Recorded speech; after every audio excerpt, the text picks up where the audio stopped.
Pogosto se bolniki z multiplo sklerozo in nasploh kronični bolniki sprašujemo, katere simptome bi lahko še izboljšali ali pa jih celo izničili.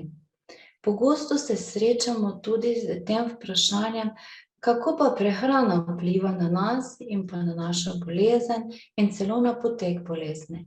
S tem namenom, da si lahko odgovorimo na določena vprašanja, smo povabili med sebe v društvo magistrico prehrane Varinejo Drašler. Moje ime je Varineja Drašler, sem magistrica prehrane in moja vloga v društvu bo, da vam bom skozi različne vidike predstavila povezavo med multiplo sklerozo in prehrano.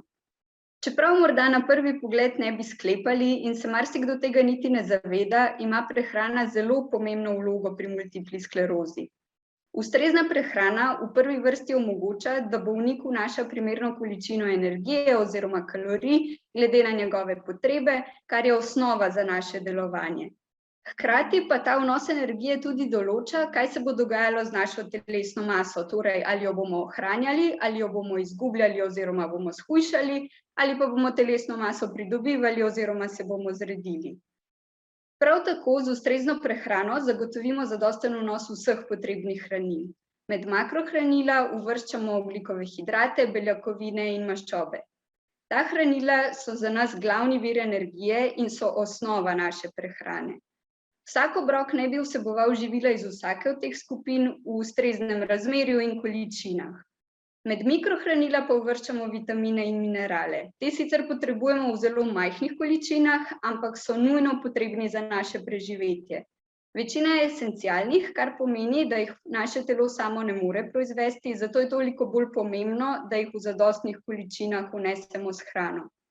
Vsa ta hranila, ki sem jih omenila, so med drugim pomembna za izgradnjo telesnih tkiv, za ohranjanje ustrezne telesne sestave, za delovanje vseh funkcij in procesov v našem organizmu in za ohranjanje dobrega imunskega sistema.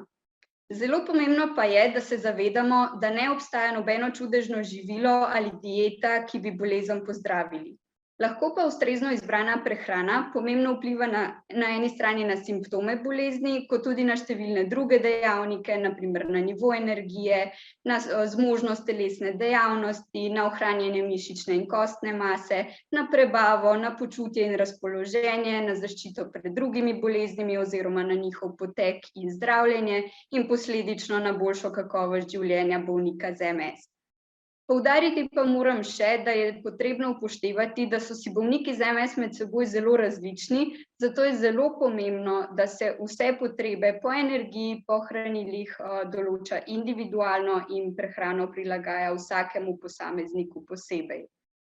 No, bolj podrobno pa vam bom pomen prehrane pri MS predstavila v prihodnjih videoposnetkih.